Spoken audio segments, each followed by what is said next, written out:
And welcome in, everybody, whether you're on the East Coast, West Coast, or around the world. This is Coast to Coast. We got Stat Guy. We got Philly Sports Guy. What's happening, gentlemen? Comcast getting you right away. Get me already? Okay. Man, so they're supposed to be here later today. Weren't they supposed to be there yesterday? No. It's today. I wouldn't have had them come out on Wednesday because that's my busiest on-screen day. So, but so they're supposed to be here after my last show at noon. So hopefully they can come and, well, not to put too fine a point on it, but unfuck my system up. Exactly. So there's that. How's it going, Wayne? So in any event, so ask your question there, Dustin. The interesting way to open the show up. So yeah, there was a rumor that I saw going around this morning. I can't remember where I saw it. It came from a podcast that I was listening to this morning, but the Philadelphia Eagles are planning on selling part of their ownership to raise money to build a new stadium with a retractable roof. Good idea, bad idea, and do you think it gets done? Well, it's going to matter on where they're going to put this, because unfortunately you can't take down the link to put it up, and really the link is where it should go. I think that's probably the best spot. That being said, they're about to put in, I think it's something in the neighborhood of like a $300 million renovation to the Xfinity Live area, so that they're going to have like a smaller concert venue. They're going to have like more shops and stores and stuff like that, and try to make it a every day type of spot, so that it's not just for events. That being said, as I try to figure out where they would put this, the only place that makes any sense to me is, they have a old building that used to be a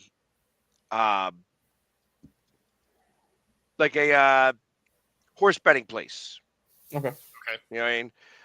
It's a fairly large building. It's attached to like Cisco, and what we have around here is called Jetro, which is like Restaurant Depot and things like that. Those guys would have to get moved somewhere, but I could see that being the spot. Keeping it fairly local, keeping it literally, that building would be across the street from Citizens Bank Park area, or actually across the street from the Link area as well. It would make parking tough for a season or two, but ultimately, I'm all for it. Let's have a Super Bowl here. Yeah, why wouldn't you do that? Right. And it was one of the things that I thought was surprising, that when we built our stadium here, they didn't do the couple of little things that were required to Comcast host a Super Bowl here. I don't know why we didn't. Man, really? Still? God damn. Yeah, you're like. Well, I'm just gonna hang out. You guys do your thing. I'm gonna jump out and jump back in. All right. So, but to answer on his point, I feel like Seattle does not have enough space to hold a Super Bowl. I think they have enough space, but I think the area itself where the field is, Lumen Field, there's not enough room to have like the festivities, like Media Row and like all that stuff that leads up to the Super Bowl. Like Seattle has like enough hotel space, like enough kind of. No, they don't. No, they don't. I'm telling you, they do not have enough hotel space. No, they needed to build. They needed to build a few more in the downtown area that they didn't. Right, the stadium itself was fine, although they wanted some different elements to it, but it still would have worked. Our convention center that's attached to it was perfect for it. right? So that was fine. They just were limited by hotels and a couple of the things they wanted to see at the time for the stadium itself. And, it's unfortunate because a Super Bowl here would have been interesting. Yeah. Interesting is the right word there. Again, another thing that sort of plagues Seattle more than anything else, which would have probably made it very difficult for them to hold a Super Bowl, would be the homelessness.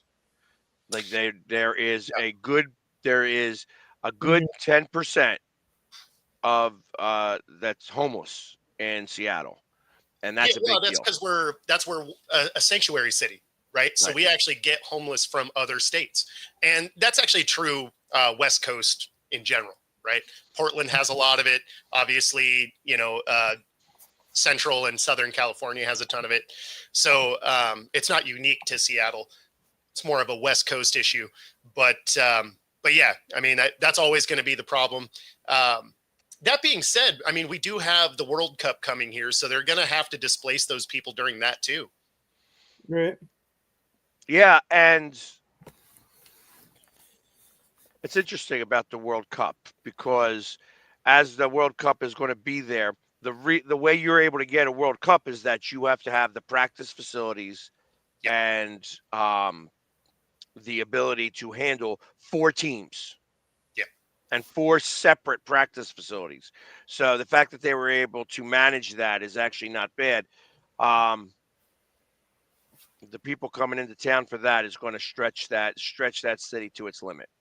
I mean, we have some of the worst traffic in the nation anyway. So you won't even know the difference. You're going to be like, it's going to take me an hour to get across town. Yeah, that feels right. Like, that's why I always laugh when people are like, well, how far away is it? And, here in Seattle. All right. I'm going to answer Robert's question here. You're able to hold an all-star game, which is that, you know what, Man. woo-hoo, you maybe had an influx of about 40,000 people, 50,000 people. World Cup, you're going to be having a couple 100,000 people for. Yeah, influx. you're going to have see multiple- exactly what it's like to countries, be in this city multiple for the World countries. Cup, and you're not going to like it. People in Seattle are going to hate it. People in Seattle, not for nothing, and present company excluded, are bitches. They are little pansy ass bitches. I mean, So it's like, I don't want to think like, listen, you guys are all going to hate it. I mean, the news is going to talk about how frustrating it was. You're going to get all the negative parts while it's there. All the positive parts will come out after it's gone. Sure. But it's going to be negative while you guys are there because that's what Seattle is. I mean, Seattle's for little whiny crybabies who can't make it anywhere else. They go up to the left corner of the country. No, I mean, there is a reason why we give you traffic times and minutes instead of distance, right? Because Seattle can be 45 minutes to an hour away from Seattle. Like, let's be honest.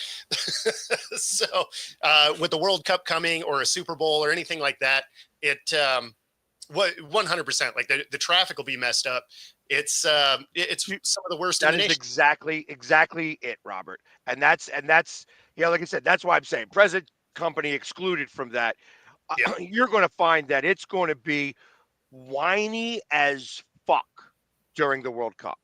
Sure. You wouldn't be able to handle a Super Bowl. No chance at all. That being said, Philadelphia, I'd love for a Super Bowl to be here. I'd love it to be here. It would be awesome. And the truth of the matter is that they really should have. Mm-hmm. They really should have done that. All the same thing with New York. New York should have a dome. You know what I mean? It's like, why not? Because they're idiots. Because somebody has the right idea at the wrong time. Like I get that. For the most part, I get that football is considered like an outdoor sport, and people want to play it outside. They kind of want to have that outdoor feel.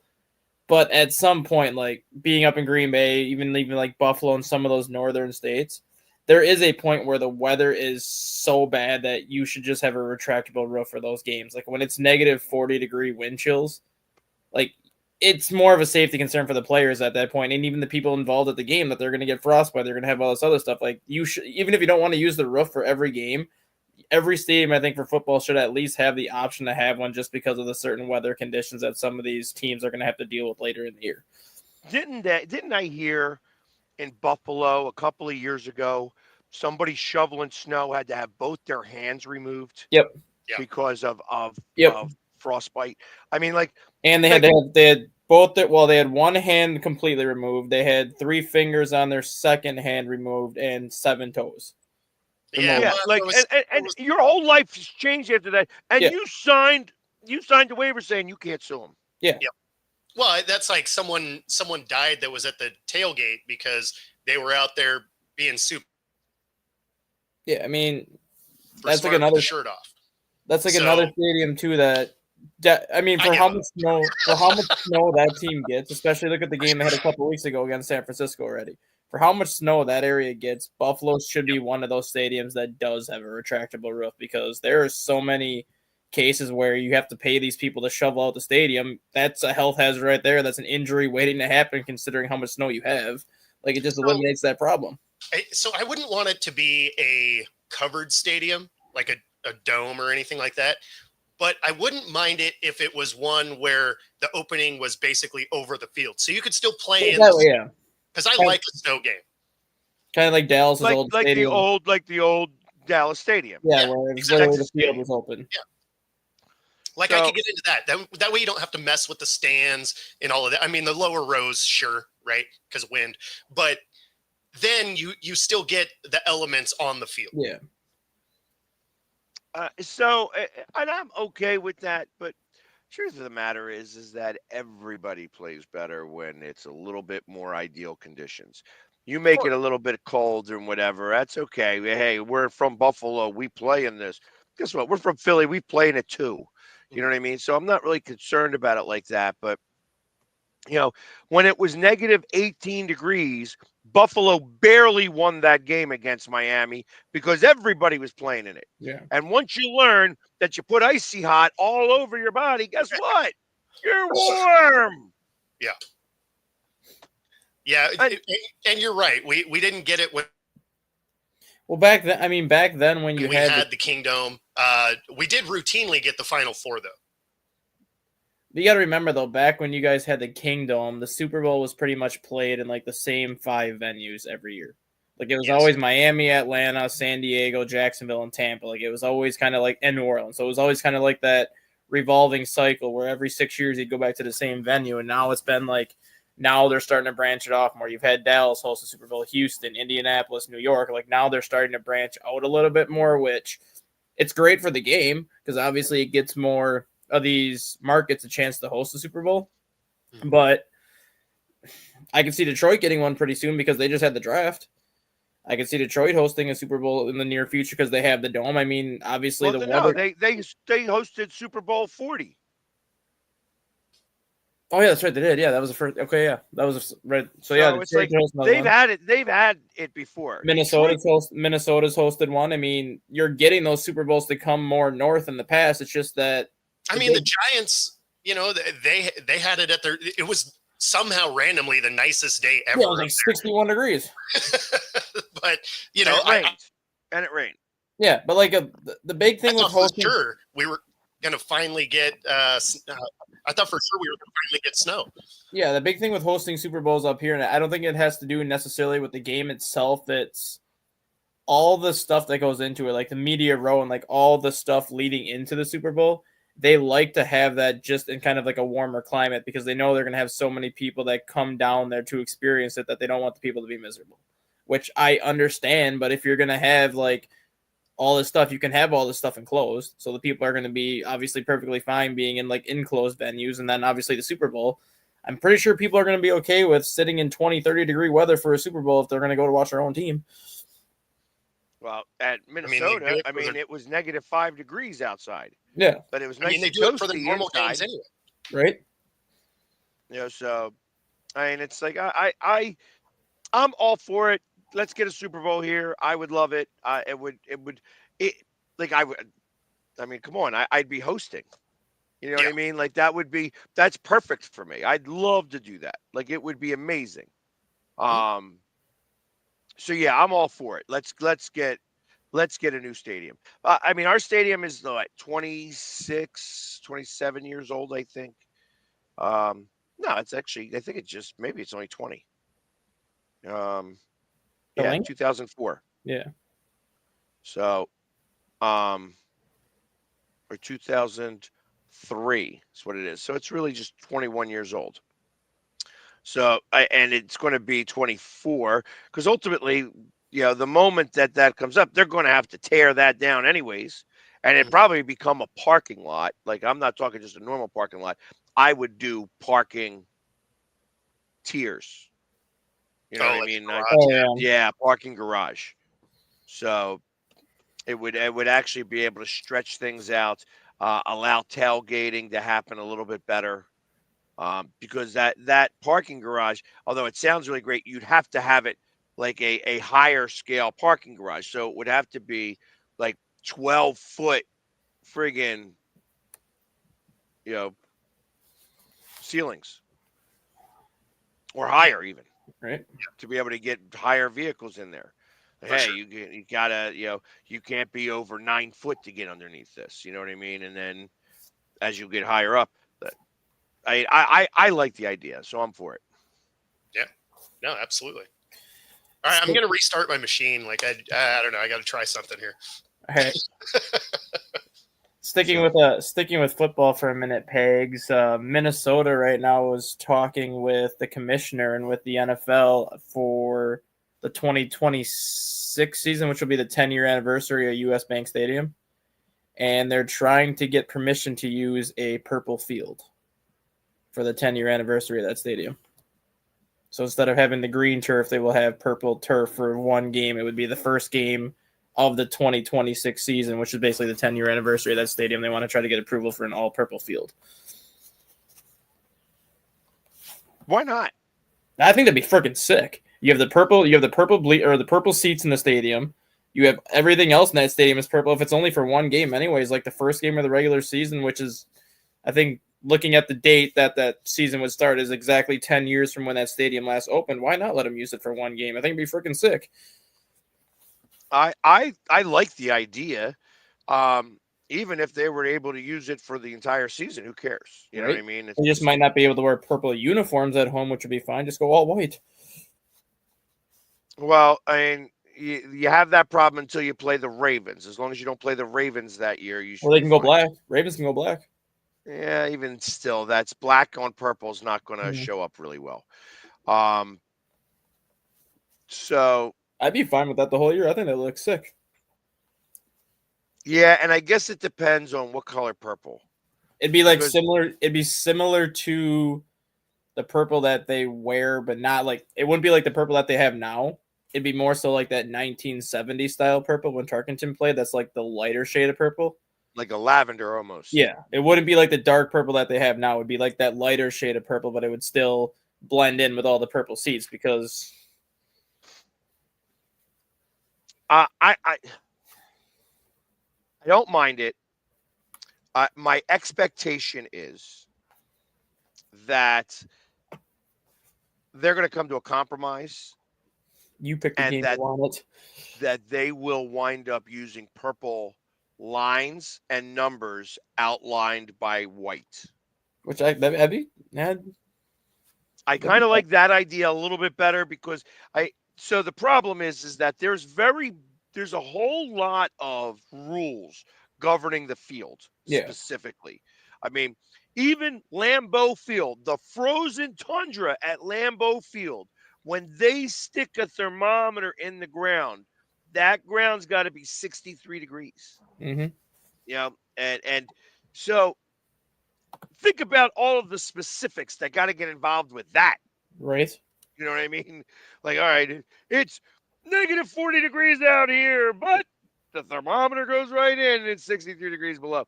That's like amazing to be able to, the engineering that can make that occur.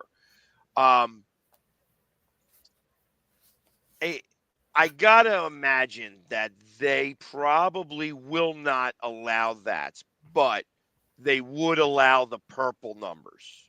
Which Listen, as long as it was outlined in white so that you could still see it, it was still very visible, and then you could do it the dark purple of the what your normal color is now rather than that. I like that idea as a caveat if they won't allow you to do it. But I mean, they may just say, hey, listen, there's only one Boise State, and you guys ain't it. And then they just dropped Oregon's 2025 college football schedule next year. Might as well just hand them another freaking college football playoff berth next year.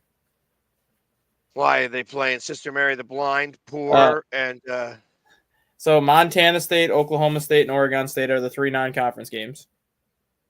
Then they go to Northwestern. They go to Rutgers. They get Wisconsin. They go to Iowa. They get Minnesota. They get USC. They get Washington. And they go to Penn State.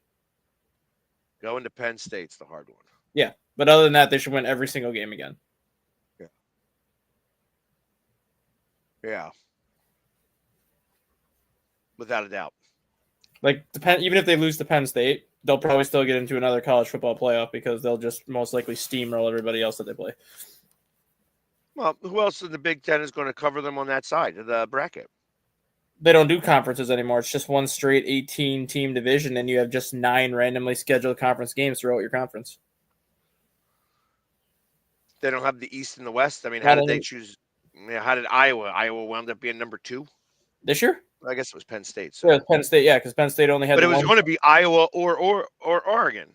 No, it was going to be either Ohio State or it was either going to be Ohio State or Penn State because both Penn State and Ohio State had 1 loss heading into that last game of the regular season, and then when Ohio State lost to Michigan, that gave them the 2 conference losses. Penn State finished with the 1, so Penn State ended up with the number 2 seed. But wasn't it Iowa or Illinois that only had also 1 loss? Indiana. But they lost to Ohio State, so they automatically weren't going to get it anyways because Ohio State beat Indiana, they beat Penn State, so Ohio State was ahead of both of them until Ohio State lost to Michigan.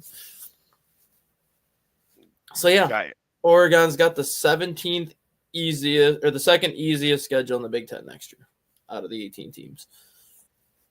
And it's all done randomly? Yeah, it's all just random draw. So they're going to play 12 games. They have the 3 non-conference games, then the 9 conference games. It's so funny that they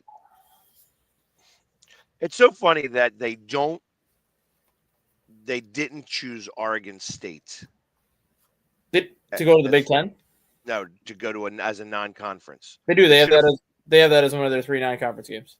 Okay, I was going to say that I didn't hear that, but it's Oklahoma State. That makes sense. It's Oklahoma State, Montana State, and Oregon State as their non-conference games. All 3 of those games will be played in Oregon. You better hope not to lose more than 1 game. They probably won't, because at Penn State, even losing against Penn State might knock them out. I think Penn State's like week 11 though. So it's so late in the season that even if they lose that game, I don't think it'll affect them too much. As long as it's like another season like this year where you have a lot of parity. I don't know, because you got to think about that. You got to have the big wins. Yeah, those big wins start to come into effect. You're going to see a lot of teams next year have only 1 loss. Mm-hmm. So I kind of think that may work against Oregon. Yeah, Nebraska's got the easiest schedule in the Big Ten next year. And then Wisconsin's got the second hardest schedule in the Big Ten next year. Huh. Well, the problem with Wisconsin is they take the middle of the season off. They did the opposite this year. They took the end of the season off. The middle of the season, we went 4-0 and got to 5-2 on the season. But then we lost our last 5 games. Yeah, because you start at the beginning of the season like crap and the end of the season like crap. But usually. So this year we played well in the middle of the year. Normally we start well, we finish well, and then in the middle of the season we just kind of dick around for a little bit. Well, I guess we will see exactly what occurs from that. But again,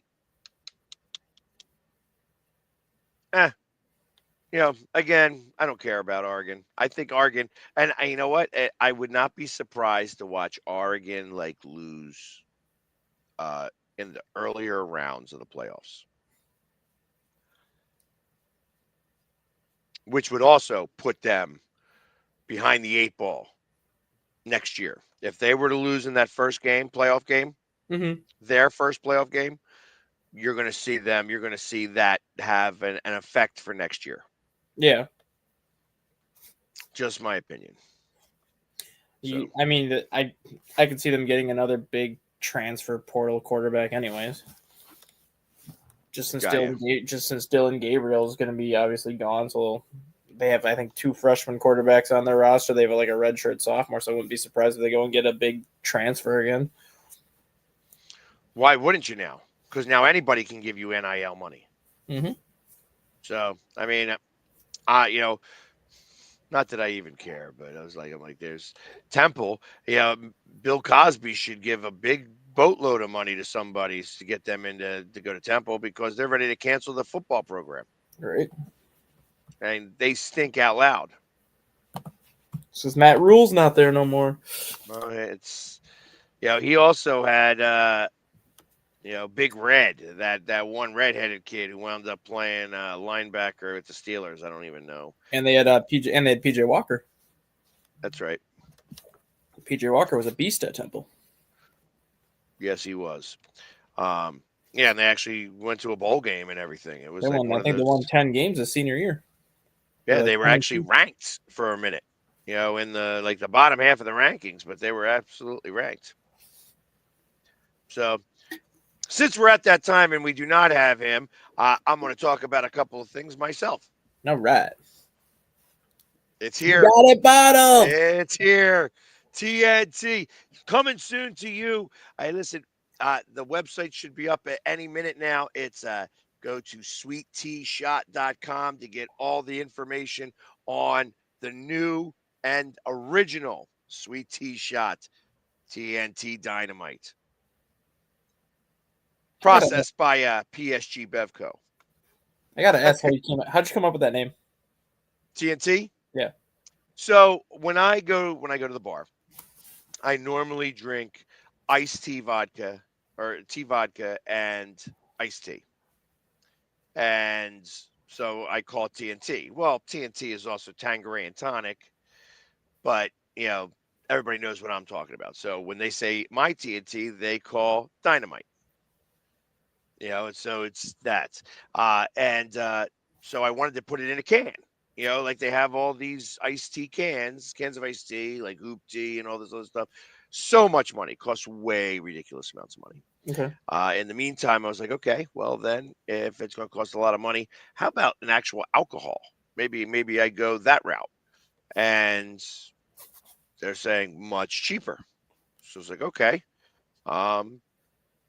TNT it is. So it's a blend of teas in the bottle. That's what the TNT comes from. The dynamite is exactly just what it's called because you can't use TNT because that's owned by DuPont. Mm-hmm. All the trademarks for that. So that's why I had to do a TEANT for that. And the proof is 76 proof because I wanted to keep it some Philly. I got some Easter eggs wrapped up in this here. So, but it is the official shot of the Philly Sports Guy. And it's the original Sweet Tea Shot. And then everybody else might be recognizing my name, bookies.com/PSG. With that, doesn't matter the state that you're in. If you have gambling, which I know in Seattle you do not, but if you have gambling in any other state, it doesn't matter where you are from. Every state's got its own legalities on terms of being able to do any gambling. So if you go to bookies.com/PSG and you go to the state that you are in, you will find all the legal sites to be able to gamble. Sign up for that, use my code, and you get all the special deals that are given to that casino for your sports book. So when you want to go, when you're traveling around the country and you want to put in a bet, go to bookies.com/PSG and you can book with any casino that's legal in that state. There's my two advertisements. Nice. So I got to tell you about what I'm doing tonight. Obviously, you see me in a Eagles shirt, which is I had an event that I had to go do this morning. Unfortunately, it was a viewing, so shout out to my man Gail. My heart's out to you. His father passed away, 91 years old, lived a great life. So um, awesome for that. But wanted to just give a quick shout out to that. So I just got back from the viewing. However, this evening I am going to be the bartender at an Allen Iverson event, private event actually. They are coming out with a new way, the Immortals baseball card, or it's not baseball card. The Immortals card collection is Okay. Allen Iverson, and he is coming to take some pictures, to sign some autographs, come talk to a select group of people. Paid a lot of money to get there, of course. Right. And I'm going to be bartending. So take a guess at what Allen Iverson drinks. Tea. No, he does not drink tea. That would be amazing. And yes, I will be in full makeup. I will be in full makeup for that. What does Welcome back, Bo. Yeah, we'll see. what does Allen Iverson drink? That's the question posed to the panel. What do you think Allen Iverson drinks? He only drinks one thing. Okay. Is it alcohol? It does have alcohol in it. Okay. Okay. Was he like a sake drinker? No, he's not a sake drinker. Something weird.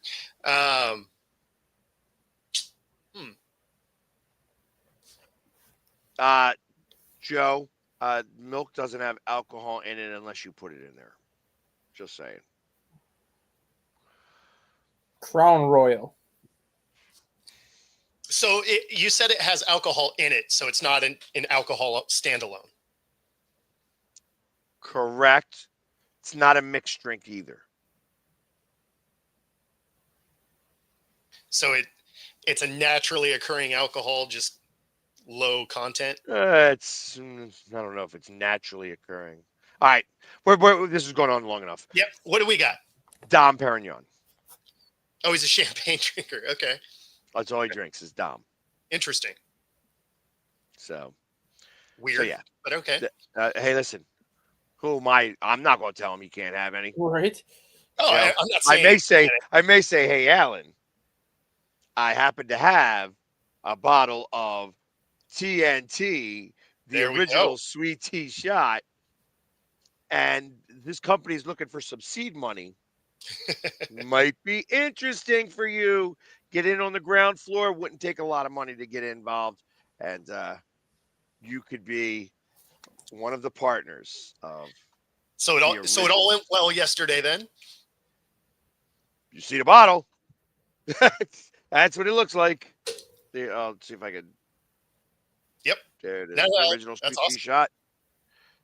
So yes, it did go well. I didn't really have a chance to come on because we were doing some filming and stuff like that and getting all that stuff together, putting all the bottles together. We filled up the bottles. We had to do a lot of B-roll and stuff like that. And How much did you have to drink yesterday? no, not as much as you'd think. Yeah. I mean, you do a trial of it, make sure that it is what you want it to be. And then of course, I brought it and we did trials with certain people, but it was an exciting day for me. It was just like this is something that you think about, but you never really, it's like, okay, I have nothing to do with alcohol whatsoever other than drinking it. But now I have my own. I have my own that's alcohol. great. So it's kind of cool. So I mean, I guess how did you get the ball rolling? So interestingly enough, I'm going to give a shout out to my man DJ Smooth, who Austin is his real name, and they had vodka iced teas in cans, and ultimately they had it. They were using a special mixture for a charity, Mummers charity. It was called Mummers Tea. Well, after the 1 year went up, DJ Smooth bought the rights and he named his iced tea in a can, tea and vodka, Smooth Tea. So that got me thinking. I'm like, listen, if he can do that, I can do TNT because that's what I drink. I drink iced tea vodka and iced tea. So if you make something like that and you call it TNT or call it Dynamite, Yep. I bet you I can do the marketing on that. It would make something great. Way too much money. Way too much money to buy. Like first off, like I probably would have just wound up buying naming rights because you can't. You got to produce the alcohol. You have to produce the iced tea. You have to put it in the can. You have to get the distribution rights. Then you got to distribute it. You know what I mean? So and being very small. Big You know money. what I mean? But it was big money. Like 50 grand to start out of pocket for the trial batch. Yeah, no, You know that what I seems mean? right. Yeah, that's So that was just a trial batch. And then that's not having the distribution abilities, not like you winding up having however many cases that is. Now you have the cases. Yep. You don't have a storage facility or anything like that. You got to get the storage facility. You got to make all that occur. Get that, so, and then you got to get it everywhere. The way cost prohibitive. Oh, for sure. So where will people be able to find it? Well, initially, they can buy it at the Painted Stave Distillery in Smyrna, Delaware. Right now, that's the only spot that you can purchase it. We will be going and hitting tailgates in Philadelphia this week. So if you are at a tailgate in Philly and you happen to see me, come down and ask for a trial, and I may give you a shot, little shot bottle of TNT. And Be sure to bring your ID. Oh yeah.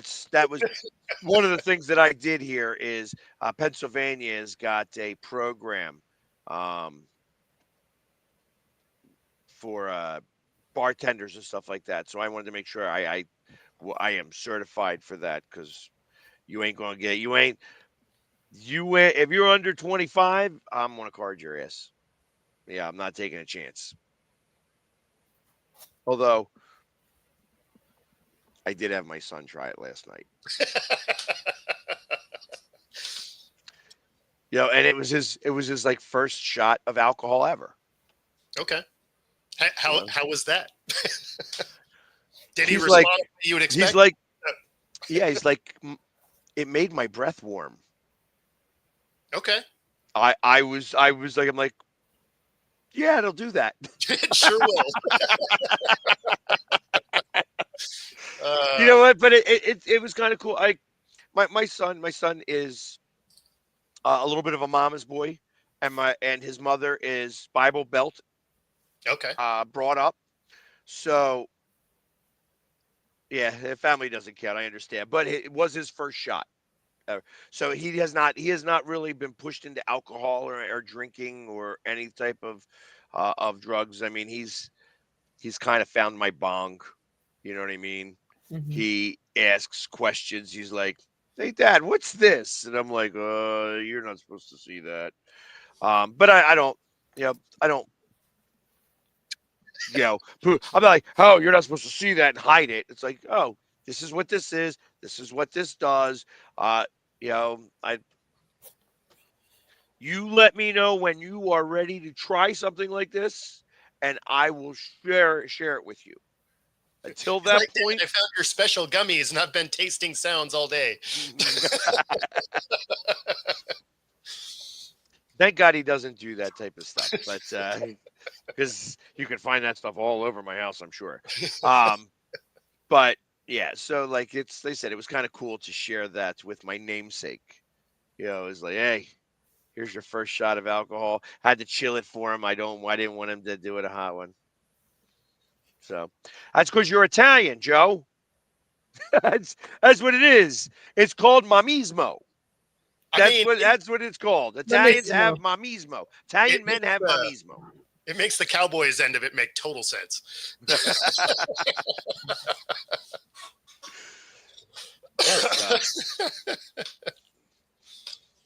But yes, it's so, and I know all about mamismo. I did not have mamismo, but my brothers did, and I was the one that would get the beatings and get in trouble all the time, and they learned from me doing wrong things, not to do things wrong. See, even Robert knows. See, everybody's jumping in on the mamismo.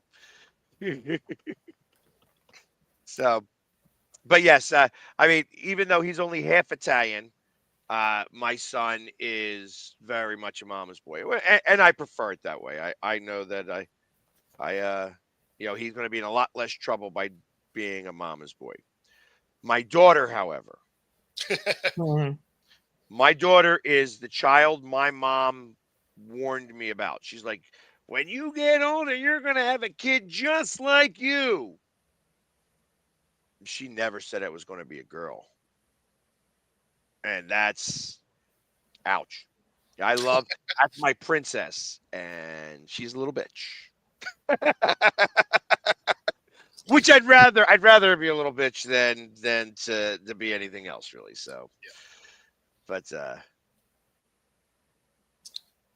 stuff like that. So that's always fun. Yeah, as soon as they say you're gonna have a kid just like you, you're like, don't put that evil on me. Listen, I'm like, I'll have a kid just like me. That's awesome. Then I can share all the stories. That kid will be ready to go and stuff like that. And now it's a daughter. It's like, oof. Yeah. But so that's my wife, right? The Italian girls a lot of times are daddy's girl. My daughter's a daddy's girl. I wouldn't say my daughter's a daddy's girl. But I mean, maybe. I don't know. I don't think so. I think that she's more an independent. Yeah, but how old is she? 15. Okay. All right. Yeah, so that's what makes me think that she's more of an independent. That's really what I am. I'm an independent. You know what I mean? So that's the hard part. You never had your own kids. I get it. I understand. Makes things a lot easier. Makes things a lot cheaper. Yep. Likewise. Exactly.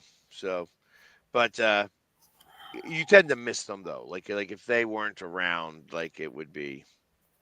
And listen, me and their mother were the poster children on how birth control did not work. Although, I'll be honest, I think it was operator error on her part. I know it takes two to tango, and I could have worn a condom. I could have done lots of different things. The fact that she forgot to take her medicine the next morning or the next morning after that or the next morning after that, I think is more of the issue. Oops, once past the goalie. Oops again. I mean, when you're pulling the goalie, the odds of putting one in is pretty high. You would let guys hit on your mom, and your dad took it out on you. Wait, what? That's what Joe said. That's funny. Okay. That took a weird turn. Hey, well, all right. All right, ready to roll. Hey, you know what? I don't think that has anything to do with you. That has to do with your sister. Oh, okay. That's what I'm saying. I'm like, I don't understand what's going on there. I was like, that took a weird turn. I'm glad you got that worked out there for us. Thank you very much. I appreciate that. So yeah, tonight I'll hopefully have some pictures tomorrow to be able to share with you guys of the event this evening. Nice. So Yeah. Oh, you weren't here for this. That I'm doing the Allen Iverson event this evening. Oh, cool. So I'll be bartending for Allen Iverson, which is why you got asked when you came back. What he drinks. I got you. Because I needed to know That's that. very cool. I needed to know that. Yeah. So, but anyways, so yeah, that's what's. Yeah, so this is going to be like a pile of dump there.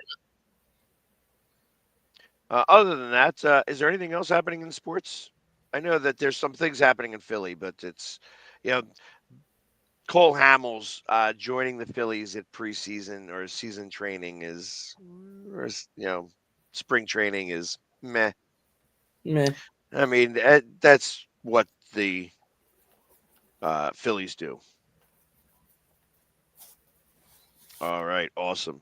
There's a lot of trade chatter going on right now from the winter meetings yet. I hear that there is a big trade about to happen. Two of them. For the Phillies? Well, two of them are surrounding the Cubs and one with the Phillies. Yeah, I what's the rumor about it? So it looks like Cody Bellinger is close to going to the Yankees, which that was already talked about last year. But now the Yankees and Cubs are, I don't understand it. They're fighting over how much money one team's going to pay Bellinger and how much money the other team's going to take on, which doesn't make any sense because if the Yankees were going to give Juan Soto $60 million a year, I think they can afford $27 million for Bellinger, but it is what it is.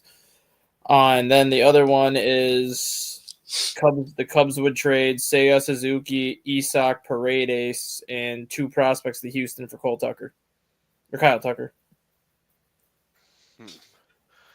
So what's the Phillies one? Phillies would want to get linked up with the Cubs and Mariners, where Nico Horner would end up going to Seattle for Luis Castillo. Alec Boehm would go to Seattle for either Logan Gilbert or Brian Wu, and then Philadelphia and the Cubs would each send Seattle a prospect.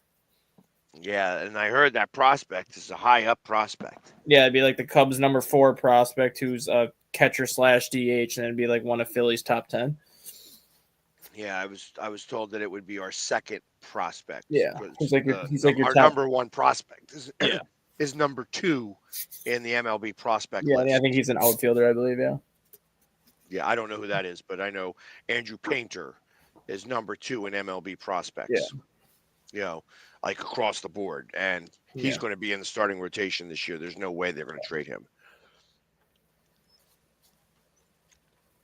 But yeah, lots of fun stuff going on right now. I also believe that they would be interested in maybe trading our third string catcher. So I wouldn't be surprised about that either, who's got some major league experience now. But you were talking about that with the Cubs, that the Cubs need it. Yeah, Justin Crawford is the other Phillies prospect being mentioned to go to Seattle because he's the outfielder. Okay. Because that's the other thing. And then who would they wind up getting? They'd be getting either Brian Wu or Logan Gilbert, which is one of Seattle's starters.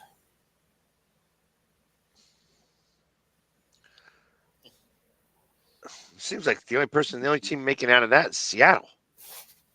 No, because that's the one thing Seattle has is starting pitching. So if you're going to take 2 of their 4 starters away, I don't know what Seattle's going to do for starting pitching after that, unless they're counting on people in the minors to help them.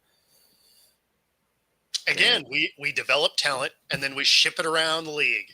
So that's why we take your prospects, because then we coach them up, we make them good, and we send them out the door. Well, when you think about it, when you think about what's going on typically in Major League Baseball, do you think the Yankees have a really good, minor league system? No. No, they buy players. They don't develop Red players. Sox, same situation. Yep. No.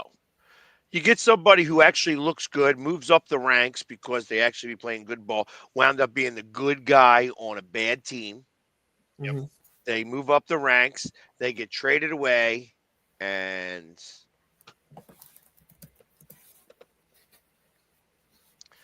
see, Rob says nope. Justin, you are wrong. Rob needs to pay attention to the winter meetings a little bit more because every player is available for the right price. Well, obviously that's always true. Yeah. And Seattle needs offense. The right price to get Seattle's pitchers is to offer them offensive players who get on base and can produce. And both Nico Horner and Alec Boehm can get on base and produce. Yeah, I mean, to a certain extent, anyway. And obviously, you can't just make the shift where you can put up points, but now you can't get anybody out. Yeah, but like obviously, Luis Castillo would be traded more so as a salary dump because of course, his contract, and at some point you're going to have to pay George Kirby, Brian Wu, and Logan Gilbert something. You're not going to be able to afford to pay all three. Somebody's going to have to leave, and you're not going to pay any of them. Well, I'm just saying, from Seattle's point, eventually you're going to have to move at least one of those guys if you want. If you keep two, that's fine. And I think in Seattle's mind, Logan Gilbert and George Kirby would be the two that they want to pay, just because they have the highest upside. That's why I just said that they're probably not getting rid of Gilbert. But I think Logan Gilbert and George Kirby would be the two that Seattle wants to build around because they have the highest upside and the best stuff. Brian Wu, he's a good pitcher, but he doesn't have that same type of dominating stuff that Gilbert or Kirby had. So I could see Brian Wu being the one they ship out of those young guys. All right. Okay, I guess we'll see. One college football thing. Marshall's head coach, Charles Huff, headed to Southern Miss and taking his whole team with him, from what it sounds like. Sounds like his entire team is hitting the transfer portal. It's going to be like James Madison 2.0 when Kirk Cignetti went to Indiana, and he had 26 of his players from James Madison follow. Yep. Yeah, so they're basically going to destroy the conference champion Marshall and just drag all the players. So when a school is rebuilding like that, that's exactly what that's going to look like. Well, I guess that works for them. As good of depending on how you look at it, as good of a thing as the transfer portal is to give players, I don't think you should be able to transfer as many times as you want. I think you should be able to do it once, maybe twice, depending on the situation. If you leave a program because you're not getting playing time and you want to go to another program, okay. But if something happens then where you get hurt, or if something happens where, let's just say your program gets suspended for something that the coach did, I think then you should be allowed to transfer it out, just because otherwise it's not your fault the program did what the hell they did. You're just getting kind of screwed over by what it is. But I don't like the fact that all these players can now transfer as many times as possible. But in this situation, same situation with James Madison last year, I think there should be a limit as to how many players from a team can transfer. So it's just first come, first serve then? First ones to put in their transfer paperwork? If you have 20 guys transferring. Sure. I don't think all 20 should be able to go to the school that the coach is going to. I think there should be a limit. You guys can transfer out if you want, but all 20 of you can't just go to Southern Miss just because your coach is going there. I think there should limit as to how many people can actually. A real slippery slope. Yeah. Yeah, it would be, because then you have to try and select who's allowed to go and who isn't. That becomes a nightmare. Plus, because you can transfer as many times as you want, maybe you take a weekend at a different school and then still transfer to. You're like, oh, I'm going to go over here to this D2 school for a minute. Just kidding. Now I'm going to go to Southern Miss. Yes, and Bill Belichick got his deal done in North Carolina. He did. I'm curious how that legacy piece of the contract came together. It's got to be what can hand the reins over. It's got to be what we talked about yesterday. It's got to be where when he retires, they're just going to give Steven the intern tag so he can get his foot in the door. And if he gets off to a good start, then they just give him that extension so they can avoid the whole interview process. Yeah. Well, fortunately, that gets us to the end of the show because, man, my signal has been awesome today. So if you are watching on YouTube and don't watch on Comcast, or Or if you hate Comcast, be sure to like and subscribe. And then if you're on Roku, stay tuned for the next hour. Otherwise, we're going to get out of here. Hopefully the rest of your day is great. See you all tomorrow.